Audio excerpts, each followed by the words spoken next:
Chapter 30. And when Rachel saw that she bare Jacob no children, Rachel envied her sister, and said unto Jacob, Give me children, or else I die. And Jacob's anger was kindled against Rachel, and he said, Am I in God's stead, who hath withheld from thee the fruit of the womb?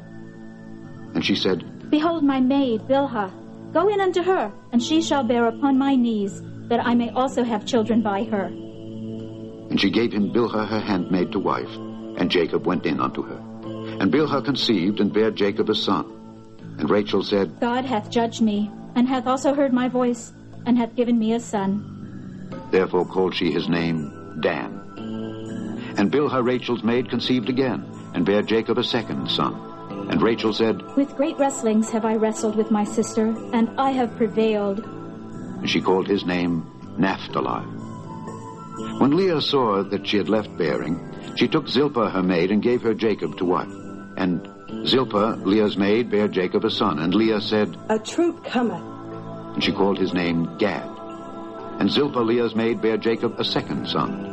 And Leah said, Happy am I, for the daughters will call me blessed. And she called his name Asher. And Reuben went in the days of wheat harvest, and found mandrakes in the field, and brought them unto his mother Leah. Then Rachel said to Leah, Give me, I pray thee, of thy son's mandrakes. And she said unto her, Is it a small matter that thou hast taken my husband? And wouldest thou take away my son's mandrakes also? And Rachel said, Therefore he shall lie with thee tonight for thy son's mandrakes.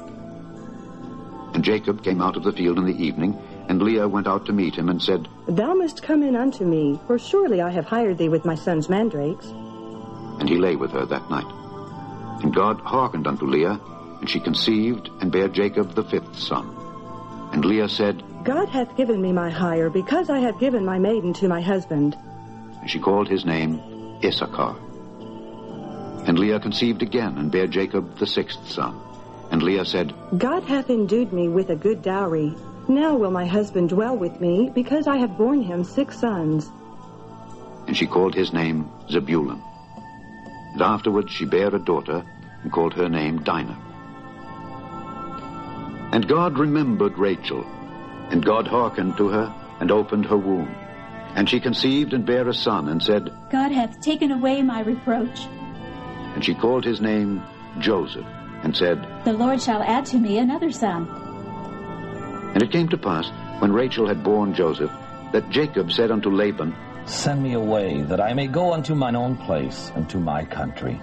Give me my wives and my children, for whom I have served thee, and let me go. For thou knowest my service, which I have done thee. And Laban said unto him, I pray thee, if I have found favor in thine eyes, tarry. For I have learned by experience that the Lord hath blessed me for thy sake. And he said, Appoint me thy wages, and I will give it. And he said unto him, Thou knowest how I have served thee, and how thy cattle was with me. For it was little which thou hadst before I came, and it is now increased unto a multitude. And the Lord hath blessed thee since my coming. And now when shall I provide for mine own house also? And he said, What shall I give thee? And Jacob said, Thou shalt not give me anything. If thou wilt do this thing for me, I will again feed and keep thy flock. I will pass through all thy flock today, removing from thence all the speckled and spotted cattle, and all the brown cattle among the sheep, and the spotted and speckled among the goats, and of such shall be my hire. So shall my righteousness answer for me in time to come, when it shall come for my hire before thy face. Every one that is not speckled and spotted among the goats, and brown among the sheep, that shall be counted stolen with me. And Laban said, Behold, I would it might be according to thy word. And he removed that day the he-goats that were ring-straked and spotted, and all the she-goats that were speckled and spotted, and every one that had some white in it, and all the brown among the sheep, and gave them into the hand of his sons. And he set 3 days' journey betwixt himself and Jacob. And Jacob fed the rest of Laban's flock. And Jacob took him rods of green poplar, and of the hazel and chestnut tree, and pilled white strakes in them, and made the white appear which was in the rods. And he set the rods which he had pilled before the flocks in the gutters and the watering troughs, when the flocks came to drink, that they should conceive when they came to drink. And the flocks conceived before the rods, and brought forth cattle ring-straked, speckled, and spotted. And Jacob did separate the lambs, and set the faces of the flocks toward the ring-straked, and all the brown in the flock of Laban. And he put his own flocks by themselves, and put them not unto Laban's cattle. And it came to pass, whensoever the stronger cattle did conceive, that Jacob laid the rods before the eyes of the cattle in the gutters, that they might conceive among the rods. But when the cattle were feeble, he put them not in.